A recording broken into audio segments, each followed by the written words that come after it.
Welcome to the show. I'm your host, Colin Sopio. We are coming to you live from Tibis Restaurant, Nakuru. This is Sport and TV, your number one leading sports channel. On set today, I have Frank Apundit. Frank, welcome to the show. Thank you very much. Guys, on our today's topic, we are going to discuss the standout players so far in the tournament. Remember to view, subscribe, share, and don't forget to leave a comment on the comment section down below. Frank, Yes. once again, welcome. Thank you. The standout players so far in the tournament, from game 1 up to the last matches of the group. So far, who is your standout player? Well, as per the performances across the games that have been played, I think, in my own very honest opinion, I think the person who stands out, there are two people standing out almost on equal measure. I have one, Kylian Mbappe. Kylian Mbappe and Lionel Messi. And Lionel Messi. Yes. Currently, we have Lionel Messi at 3 goals and 1 assist. Yes. Then we have Kylian Mbappe also on 3 goals and 1 assist. Yes. What do you make of the two players, Kylian Mbappe and Lionel Messi? Well, the two players are quite outstanding. They are quite outstanding in terms of the play, the way they inspire their teams up front. Messi being a very experienced player who's been in the team, and you understand this is likely to be his last major tournament. Most probably. And then also it's the trophy that he's not won, I think, in his career. So this is one of the things that really inspire him to want to deliver more. I'm expecting more goals from him in the coming matches. For Mbappe, he's outstanding because of one, he's a very young player, but he's achieved quite a lot. He's very outstanding, very motivated. You understand, whenever Mbappe is on the field, the team functions. The team functions properly. So if even in the next match, Mbappe lacked in that team, you'll see a very big difference up front. The French team is a very young team, and Mbappe has a very long way to achieve more than even the people who've come before him. So if you ask me, I think they draw a lot of inspiration into the squad. A lot of inspiration from Kylian Mbappe. He's only 23, yes, and Messi is at 35. Yes. What do you make of the age difference? Do you think that this will be the last dance for Lionel Messi, considering that the coming World Cup, Messi will be 39 and Mbappe will be 28? Absolutely. Absolutely. I don't expect to see Lionel Messi in the next World Cup, whether his team qualifies or not. I don't expect him to be on the stage because of age factor. But for Mbappe, I expect him to be around for long. Yeah, I do remember that the last match that Argentina played, Messi lost a penalty, and going by yesterday's match, he redeemed himself. He scored a goal. What do you make of the goal that Messi scored yesterday, and also the World Cup is the only trophy that Messi doesn't have in his cabinet? Yes. What do you think that? Do you think that now Messi will now go out in searching of this trophy that has been eluding him for long? Sure, absolutely. Messi is going to do anything to score in each of the remaining matches. Definitely. He wants to leave a footprint of his career. If not a footprint, he wants to lift this trophy to end his career on a very high note. Losing a penalty, it's the nightmare of every superstar. You realize there are quite a number of key players who've lost crucial penalties in their matches in the history of football. And so Messi is not the first one. Yeah. Of course, it does have a psychological impact on the player and the team, but a player of experience and level of Messi has quite the mental stability and strength to overcome and come out of it at the end of the day and rise to the next. And you see his reason in yesterday's match. He knows when he's supposed to come back strong. So the age factor, the experience factor plays a key role for losing a penalty, and then the next match you redeem yourself. Yes. Well said, Frank. It's a matter of redeeming yourself and showing again what you can do. Yes. And Messi, of course, did redeem himself and he scored.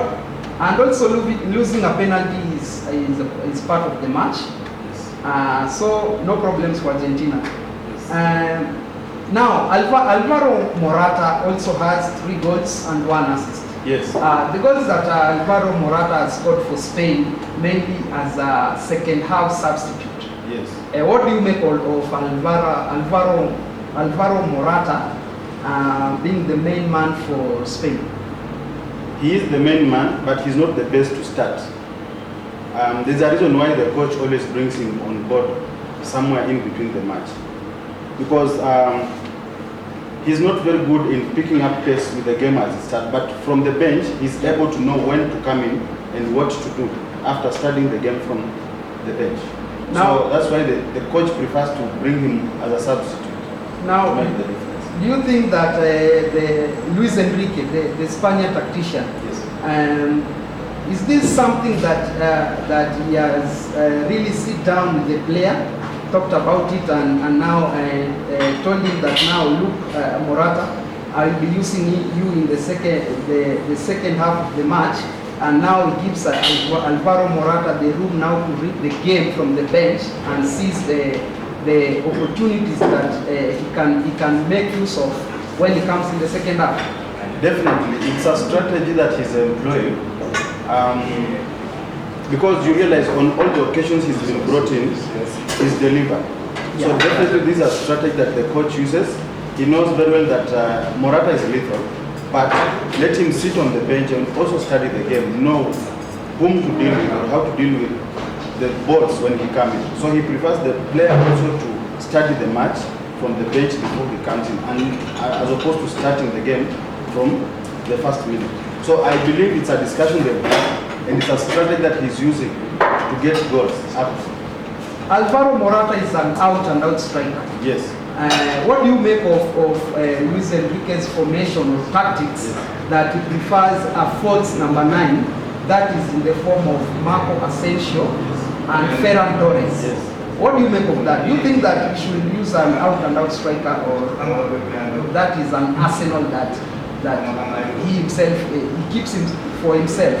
What do you make of that? It is a tactic that he uses to fool the opponents. Yeah. Where you have like a decoy, someone who is there but is not delivering. So the opponent will be focusing on that person, while you have your secret card who is not in the position they expect them to be. So definitely it's a tactic, but if he continues to use it quite long, he's going to be static. You understand? So he has to vary that tactic. He cannot rely on one if he has to proceed to the final. Well said, Coach Frank. Now we move on to Godi Gakpo, the Netherlands attacker, a fairly young player, a fairly young lad, at only 23. He has 3 goals so far for Netherlands. What do you make of Gakpo, the Netherlands attacker? He is a good player, and you look at his age. He's at the same age with Kylian Mbappe. Yeah, 23. The only thing that separates him in the standing today is the assist that Mbappe has, but the goals, they are on the same level. So he's a good player. He's not been so much in the limelight. I think the World Cup has boosted his profile and his statistics, and definitely most bigger clubs are going to be hunting for him after the World Cup. He's going to get offers to go into the major leagues, and major leagues I mean like the EPL, Bundesliga, the Serie A, and all that. I do have to agree with you, Frank, on that, because at the moment Manchester United has interest on Gakpo. We also heard that Liverpool also wants his services. Do you think that now that the external attention that now the big guns, I mean the likes of Manchester United and Liverpool, are in for his services, do you think that the limelight that he has now will now affect his performances on the pitch? Yes, definitely it will affect. It may affect either negatively or positively. Number one, negatively because if he's not been able to be guided and to deal with that kind of attention from such clubs, he may find himself wanting to outdo himself, then he mess up. But again, if he is a very composed person, he'll just keep doing what he's been doing. He only needs to be consistent with what he's been doing from the one in the World Cup. That's all he needs to do. He doesn't need to do something extra. Be consistent, stay to the strategy. Trust me, after that, you'll see him most likely in the EPL. Wow. Yes. In the EPL. That will be a very interesting. I don't know which club, but definitely in the EPL. You support EPL, so most definitely you like to see that in EPL, maybe this season or next season. Wow. Now we move on to Ena Valencia, the Costa Rica forward. I mean the Ecuadorian forward. He has 3 goals so far, but his team has been eliminated. What do you make of Ena Valencia, considering that this will be the last World Cup for Ena Valencia? Going by his age, this will be his last dance. What do you make of this striker? Well, if you say it's his last dance, I think he's done himself justice. He's danced well. The team has already been eliminated, so he has no other chance to showcase what he has. Age factor also comes into play. He may not really get much of attention from the bigger clubs, considering because of the age. But what I know is there are clubs that may be interested in him, especially from the Middle East clubs. Age may not be much of a factor. They want to win the matches. So he may get offers, but not from the major leagues like England or Spain or Italy. But he may get an offer from an Arabian club. I am very, very, very hopeful for that. You are certain of that? Yes. Yeah, there's a point that you say that Ena Valencia can't get offers from England. Initially he played for West Ham, that was fairly good, and then he moved to the other clubs. So Frank, we move on to Marcus Rashford, the Manchester United forward. Yes. So far he has done really well. The first 2 matches came from the bench and he managed to score.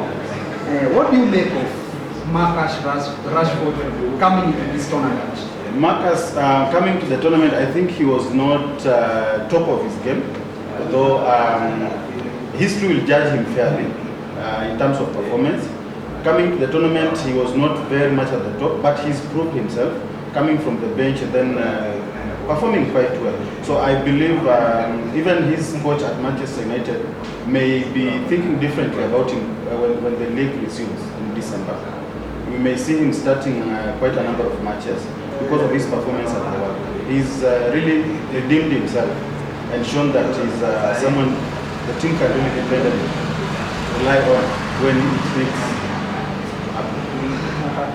Oh, wow, well said, Frank. Going by Rashford's form currently, is this now a strong indication for Gareth Southgate to consider Marcus Rashford for the next coming games, considering that now Rashford is the top scorer for England?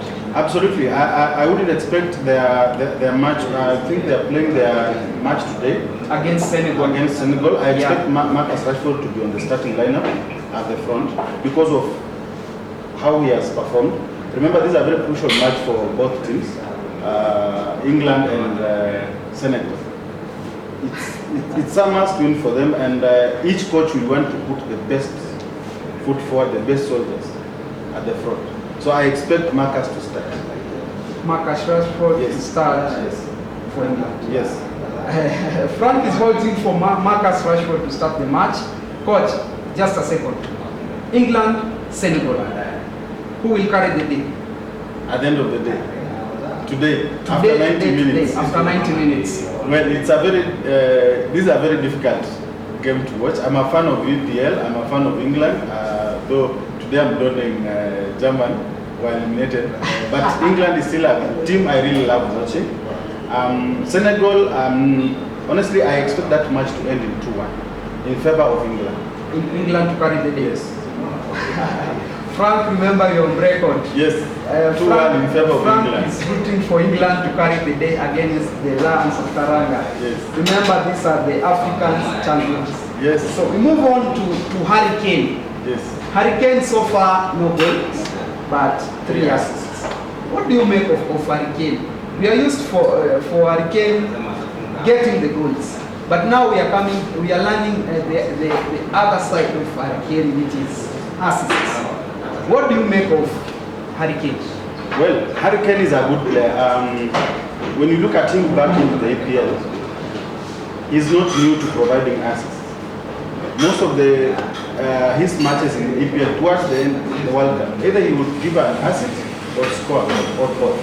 So in this World Cup, I think the fact that he's not scored goals, perhaps we can say he's not gotten the chance to just convert. But in the assist, it's a plus. The fact that he can provide an assist, it means he's being very instrumental in the team. And the essence and the character of a good player, either create a chance or convert the chances. You understand? So he's done himself justice. Despite the fact he has not scored, but he's provided the chances to the teammates to do that. It means there's the element of teamwork that is at play. He's not being limited. Your thought on this? Do you think that now Hurricane is not scoring? Do you think he has somehow the pressure has been relieved from him, and now that he has not been on the score sheet, he has given other players room to score, the likes of Bukayo Saka, the likes of Marcus Rashford? Do you think that now this could be a strategy moving forward for the three Lions? One of the good elements or characteristics of a good team is a team that anybody can score. Anybody can score a goal, including the goalkeeper. So, the fact so far we are, no keeper has scored. Yeah, no keeper has scored. But the fact that Hurricane has not scored and other players have scored, it means in that team there is a lot of variation, whereby they are not relying on one person to be converting the chances for them. Because whatever the baddest thing or the worst thing that can happen to you when you rely on one player is the opponent just marking that player and managing the player for the 90 minutes. You'll end up with either bar and draw, 0-0, or you consider goal. So with England, they have been able to realize that we are not going to rely on Hurricane. He can score when he gets the chance. If he can't score, we have other people who can score. Let him supply the goal. Simple as that. Bruno Fernandes. Yes. The Portuguese. Portugal. Number 10. Yes. So far, he has 2 goals and 2 assists. Yes. What do you make of Bruno Fernandes? So far, Ronaldo only has 1 goal. And now it seems like now Bruno Fernandes is the one that has really come up for this Portuguese team. And Ronaldo is nowhere to be seen. What do you make of Bruno Fernandes? Well, for Ronaldo, first of all, not to be seen, it's not a surprise. That is expected. Ronaldo is a player of a high profile in terms of career and success and quality of the play that he plays. So when he's coming onto the pitch, the opponents know who is the dangerous guy in Portugal. Let us watch Ronaldo. You understand? So for Ronaldo not to be able to score a lot of goals, it means that the opponents are drawing their strategy around him. Manage these guys where they don't score. Now, a good coach will plan and will work out their strategy with that in mind. That you expect the opponents to go for Ronaldo. So, who is your player to score? That's now where you get someone like Fernandes has 2 goals and 2 assists, because they seem to be forgetting about him and watching Ronaldo. You understand? I do understand. Yes. And he's likely to score even the decisive goal in the next match against Switzerland. Well, we are coming to you live from Tidy's Restaurant, Nakuru. And of course, this is Sporten TV, your leading #1 channel in matters, sports and entertainment. This is World Cup analysis, and of course, we'll be bringing you up to speed with all the developments concerning World Cup. Keep on viewing, keep on subscribing, keep on liking, and don't forget to leave a comment on the comment section down below. I'm your host, Colin Sopio. Frank, Yes. it was nice having you on set. Thank you. It's bye-bye for us.